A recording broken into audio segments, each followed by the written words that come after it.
Sinong best friend mo dun?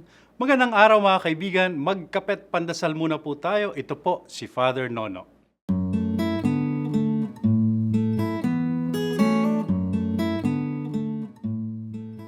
Yan po yung sikat na tagline ng isang commercial para sa isang produkto noon. Naalala ko po yun dahil kamakailan may nagsabi po na ang solusyon daw sa marami nating problema ay kaibigan. Si Simon Sinek ay isang napakasikat na manunulat at life coach ngayon. Anya, dumarami raw po ang mga problema natin ngayon tulad ng depression o labis na kalungkutan, loneliness o pangungulila at yung tinatawag nating mental health issues.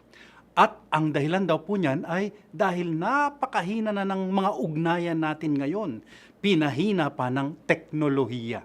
Nagkukulong na lang tayo sa bahay natin buong araw o kaya nag-i-scroll sa cellphone. Wala nang tunay na human interaction daw. Marami tayong sinusubukang solusyon sa mga problema, mga health hacks tulad ng gamot, exercise, etc. Pero maraming pag-aaral nagsasabi, simple lang ang solusyon. Kaibigan! Yaon daw mga taong maraming mabubuting kaibigan, sila ang may mabubuting kalusugan at magagandang disposisyon sa buhay. Mukhang alam na alam po yan ni Jesus.